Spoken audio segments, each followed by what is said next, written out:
الحمد للہ رب العالمین نحمدہ ونصلی علی رسولہ الکریم اما بعد فاعوذ باللہ من الشیطان الرجیم بسم اللہ الرحمن الرحیم ومن لم یحکم بما انزل اللہ فاولئک هم الکافرون صدق اللہ العلی العظیم ان اللہ ملائکتہ یصلون علی النبی یا ایھا الذین آمنوا صلوا علیہ وسلموا تسلیما اللہم صلی علی سیدنا مولانا محمد وعلی آلہ سیدنا مولانا محمد بارک وسلم علیہ۔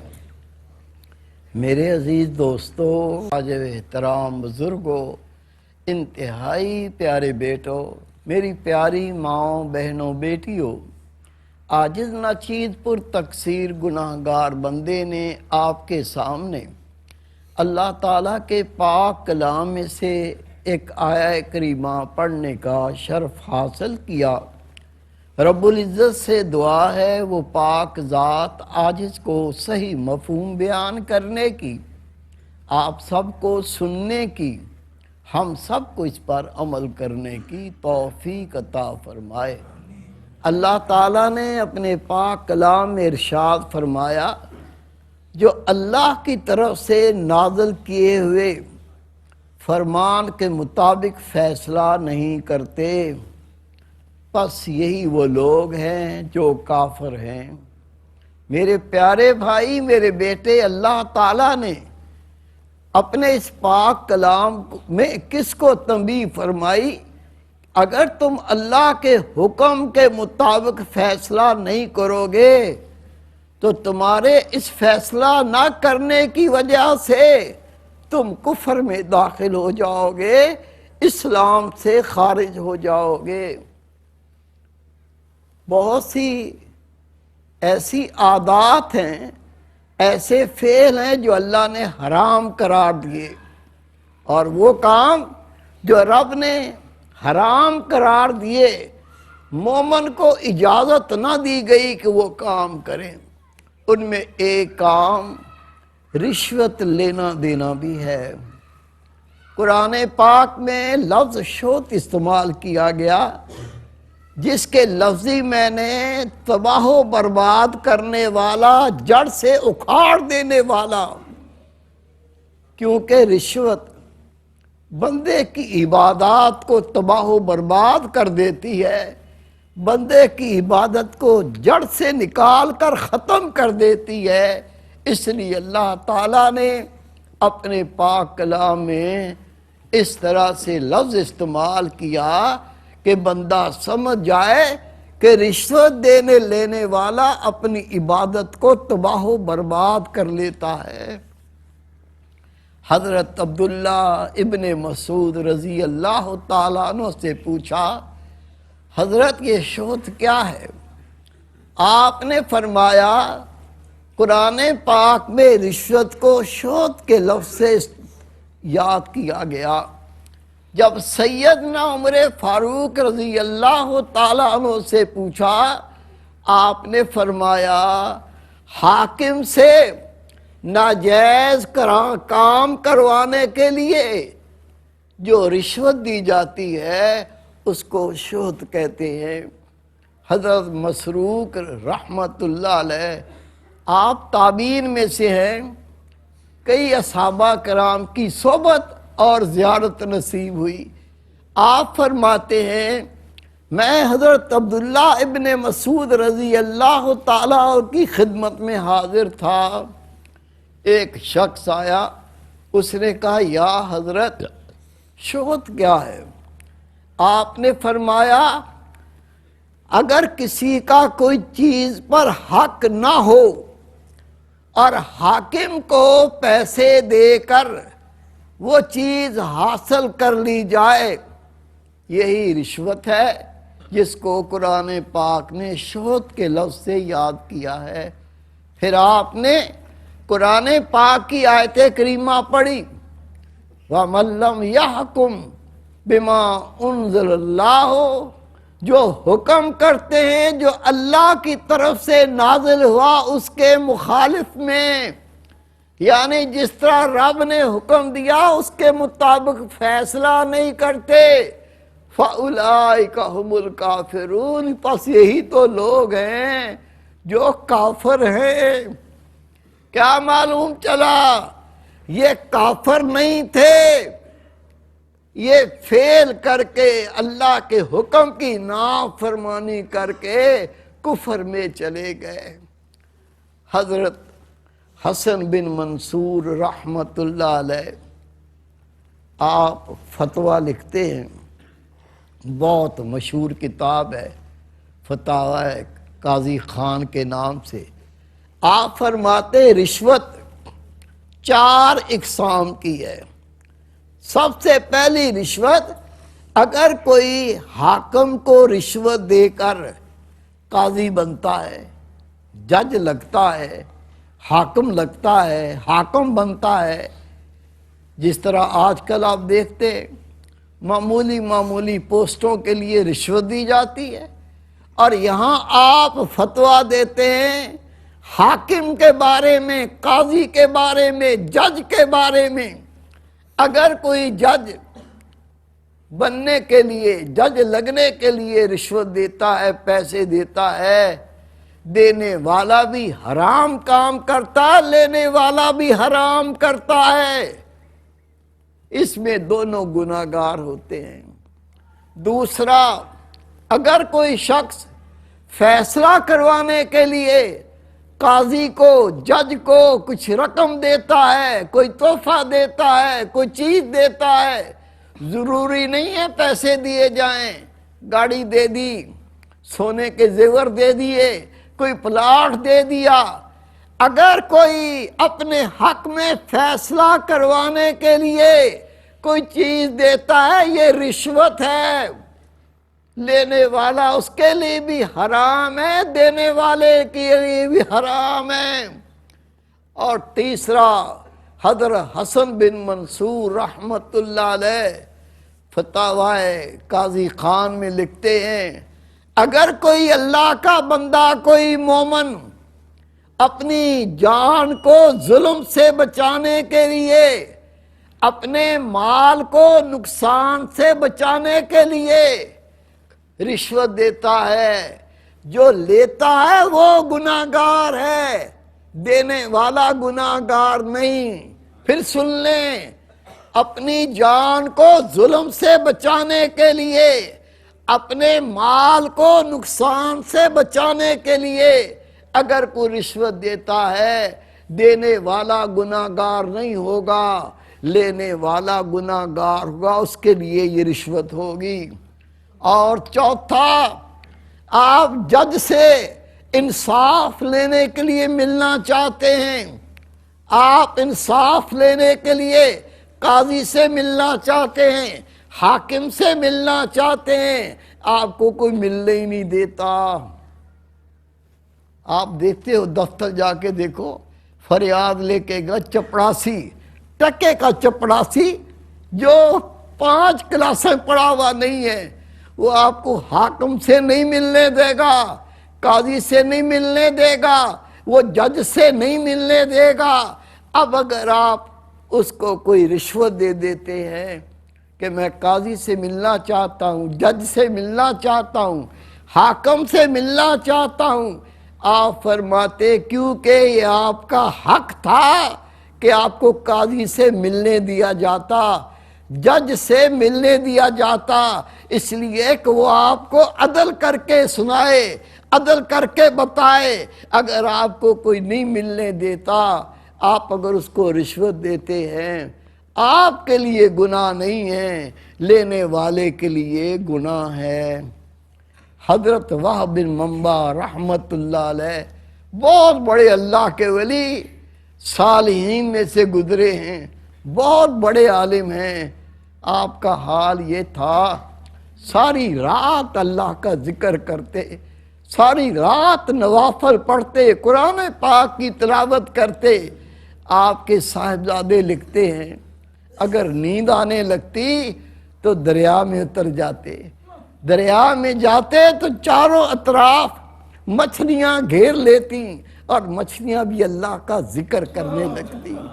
یہ اللہ کے ولی آپ فرماتے ہیں رشوت یہ نہیں ہے کہ آپ اپنی جان کو ظلم سے بچانے کے لیے یا اپنے مال کو نقصان سے بچانے کے لیے کسی کو کچھ رقم دیتے ہیں یا کوئی چیز دیتے ہیں، بلکہ رشوت تو وہ ہے جو تمہارا حق نہیں ہے، اس کو حاصل کرنے کے لیے آپ کسی کو رشوت دیتے ہیں۔ میرے بھائی، میرے بیٹے، رسول پاک سے پوچھا گیا یا رسول اللہ نجات کس نے پائی؟ میرے محبوب نے فرمایا جو میرے اور میرے اصحابہ کے طریقے پر چلے گا وہ نجات یافتہ ہوگا۔ اصحابہ کرام کا عمل ہو یا رسول پاک کا عمل ہو، وہی دین ہے۔ میرے بھائی، میرے بیٹے، حضرت عبداللہ ابن عباس رضی اللہ تعالیٰ عنہ آپ فرماتے ہیں اللہ کسی کو 10 لوگوں پر حاکم بنائے، قاضی، جج، جو بھی عہدہ ہے جو عدل کرتا ہے، اللہ نے اس کو اختیار دیا ہے۔ آپ فرماتے ہیں کوئی ایسا حاکم ہو وہ 10 لوگوں کا فیصلہ کرے، اسے اللہ کے سامنے دونوں ہاتھ باندھ کر پیش کیا جائے گا۔ اگر اس نے فیصلے میں عدل کیا ہوگا، اگر فیصلہ اللہ اس کے رسول کے حکم کے مطابق کیا ہوگا، فیصلے میں سستی نہیں کی ہوگی، تاخیر نہیں کی ہوگی، رشوت نہیں لی ہوگی، اس کے ہاتھ کھول دیے جائیں گے۔ لیکن ان کاموں میں سے ایک کام بھی کیا ہوگا، رشوت لے کے فیصلہ دیا ہوگا، رب کے حکم کے مطابق فیصلہ نہیں دیا ہوگا، یا فیصلہ دینے میں تاخیر کی، اگر اس نے ایسا کیا ہوگا ہاتھ بندھے ہوں گے اور اسی طرح جہنم میں دھونس دیا جائے گا۔ میرے بھائی، میرے بیٹے، دوسری حدیث پاک ہے جس شخص نے 2 کھجوروں کا فیصلہ کیا ہوگا، معمولی چیز ہے، یہ 2 کھجوریں تیری ہیں کہ اس کی ہیں، وہ حاکم ہے، 2 کھجوروں کا فیصلہ کیا ہوگا، نبی پاک فرماتے ہیں اس کے دونوں ہاتھ سر سے بندھے ہوئے ہوں گے اور اللہ کے سامنے کھڑا کر دیا جائے گا۔ اگر اس نے عدل کیا ہوگا رب کہے گا ہاتھ کھول دو، اگر عدل نہیں کیا ہوگا ہاتھ بندھے ہوں گے اور اس کو جہنم میں داخل کر دیا جائے گا۔ پھر نبی پاک رو پڑے، اللہ کے رسول نے فرمایا میں تمہیں نہ بتا دوں یہ جہنم کی گہرائی کتنی ہے؟ اور اس کی یا رسول اللہ ارشاد فرمائیں، نبی پاک نے فرمایا 5 سال تک وہ جہنم میں گرتا رہے گا، گرتا رہے گا، 5 سال میں بھی جہنم کی تہہ تک نہیں پہنچ سکے گا۔ اپنے کورٹ دیکھ لے، کورٹوں میں کیا ہو رہا ہے؟ کیا کوئی فیصلہ اللہ اس کے نبی کے حکم کے مطابق آپ کو نظر آتا ہے؟ اگر اللہ تعالیٰ کسی کو اپنا خوف دے دے، اللہ کے حکم مطابق وہ فیصلہ کر رہا ہے، پھر دوسرا پہلو دیکھو، اس نے رشوت لے کے یہ فیصلہ کیا ہے یا اللہ کو راضی کرنے کے لیے فیصلہ کیا ہے؟ اگر اس نے اللہ کو راضی کرنے کے لیے فیصلہ کیا ہے لیکن اس کے باوجود جان نہیں چھوٹے گی، اللہ یہ بھی پوچھے گا تو نے فیصلہ دینے میں عدل کیا تھا، تو نے فیصلہ دینے میں تاخیر تو نہیں کی تھی؟ خدا کی قسم، جوانی میں کیس کیا جاتا ہے، ساری زندگی گزر جاتی ہے، یہاں تک کہ بوڑھا ہو گیا، فیصلے کی ڈیٹ نہیں آتی، کیس کرنے والا مر گیا، فائل بند ہو گئی، کوئی دعویٰ کرنے والا ہی نہیں ہے، یا وہ ظالم جس نے ظلم کیا وہ مر گیا، جج کہتا ہے وہ مر گیا، اب کیا ہو سکتا ہے، جس پہ آپ نے دعویٰ کیا تھا وہی نہیں رہا، فائل بند ہو گئی، یہ جج کہاں جائیں گے؟ یہ اللہ کو کیا منہ دکھائیں گے؟ اللہ کے سامنے کیسے کھڑے ہوں گے؟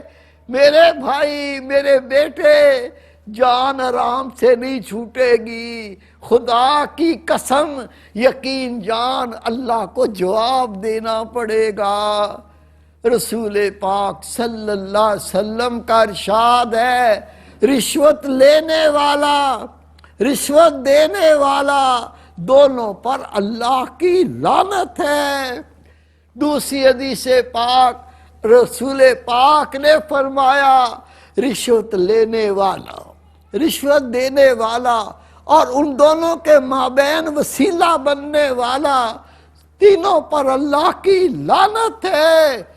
ایک اور حدیث پاک میں رسول پاک کا فرمان ہے، جو رشوت لیتا ہے یا دیتا ہے یا ان کے مابین وسیلہ بنتا ہے، ان کو جہنم میں داخل کیا جائے گا۔ یہ راشی سب سے پہلی، اس کے نیک اعمال ضائع ہو جائیں گے۔ دوسرا، یہ اللہ کی لعنت کا حقدار بن جائے گا۔ ہم اس لعنت کو اہمیت نہیں دیتے، سارا دن کہتے رہتے ہیں لعنت ہو اس پر، لعنت ہو اس پر، لعنت ہے فلاں پر، لعنت ہے فلاں پر، اس کو اہمیت ہی نہ دی۔ یہ لعنت کیا چیز ہے، کتنی بڑی نحوست ہے۔ رسول کریم صلی اللہ علیہ وسلم ایک قافلے میں جا رہے ہیں، اصحابی رسول نے اپنے اونٹ پر لعنت کی، نبی پاک نے پلٹ کے دیکھا، ارشاد فرمایا، یہ اونٹ جس پر لعنت کی گئی اس کو قافلے سے الگ کر دو، نہیں تو اس کی نحوست پورے قافلے پر ہوگی۔ اس اونٹ کو اللہ کے رسول نے قافلے میں شرکت کرنے سے نکال دیا جس پر لعنت کی گئی تھی۔ ہم بچوں پہ لعنت کرتے ہیں، بیوی پہ لعنت کرتے ہیں، محلے والوں پہ لعنت کرتے ہیں، دوستوں پہ لعنت کرتے ہیں، دشمنوں پہ لعنت کرتے ہیں۔ ہمارا تقیہ کلام ہے اس پہ لعنت ہو، اس کو معمولی نہ لو، اس کو ہلکا نہ لو میرے پیارے بھائی، میرے بیٹے، کیونکہ رشوت حرام ہے۔ لینے والا، دینے والا، ان کے مابین وسیلہ بننے والا اپنے رزق کو اس فعل سے حرام کر لیتا ہے۔ کچھ کہتے ہیں کیا کریں یار، زبردستی دے کے چلے جاتے ہیں، جیب میں ڈال دیتے ہیں۔ اگر تو عدل کرے، جس کا حق ہے اس کو پہنچائے، پھر دیکھو تیری جیب میں کون ڈالتا ہے، پھر دیکھو تمہیں کون دیتا ہے۔ اور میرے بھائی، لوگوں کو پتا ہے میرا حق مجھے نہیں ملے گا اگر میں نے رشوت نہ دی۔ وہ بے بس مجبور ہو کے اپنا حق لینے کے لیے تیرے منہ پہ مارتا ہے۔ باز آ جا، اس حرام سے باز آ جا اور اس کا فائدہ سن لے۔ نبی پاک فرماتے ہیں، جس نے اللہ کے خوف سے، اللہ کے خوف سے حرام کو چھوڑ دیا، اس کو طاقت تھی وہ لے سکتا تھا، لیکن اللہ سے ڈرنے والا اللہ کے خوف سے اس حرام کو چھوڑ دیا، اللہ تعالیٰ دنیا میں ہی اس سے بڑھ کے اس کو اللہ عطا کرے گا۔ اب اندازہ کر لیں، اگر آپ نے حرام چھوڑا، وہ حرام حلال بن کے تیرے پاس آ جائے گا، اللہ اس کے ذرائع پیدا کرے گا۔ لیکن اگر تو باز نہ آیا، اللہ پہ یقین نہ کیا اللہ مجھے حلال دے سکتا ہے، تو یہ حرام لے کر اللہ کی قسم تو نے اپنی دنیا آخرت کو برباد کر دیا۔ اللہ سے ڈر، اللہ کا خوف اختیار کر، حلال کھا، حرام سے باز آ جا، تاکہ وہ حلال رزق تیرے دل کے اندر نیکی کی توفیق پیدا کرے، گناہ سے بچنے کی طاقت پیدا کرے۔ ایک بزرگ فرماتے ہیں، میں نے جنید بغدادی سے عرض کی، حضرت کچھ دن ہوئے ہیں میں تہجد کی نماز پڑھنے کے لیے لوٹا پانی کا بھر کے رکھ کے سوتا ہوں، آنکھ بھی کھل جاتی ہے، اٹھنے کو دل ہی نہیں کرتا۔ آپ نے فرمایا اپنے رزق پہ نظر کر، تیرے رزق میں حرام داخل ہو گیا ہے جس نے تجھے نیکی سے روک دیا۔ آگے بڑھ، اللہ کے حکم کو مان، دل میں خدا کا خوف اختیار کر، حلال کھا، حرام سے باز آ، خدا کی قسم تو دنیا میں بھی کامیاب ہوگا، آخرت میں بھی کامیاب ہوگا۔ وما توفیق الا باللہ۔ حکم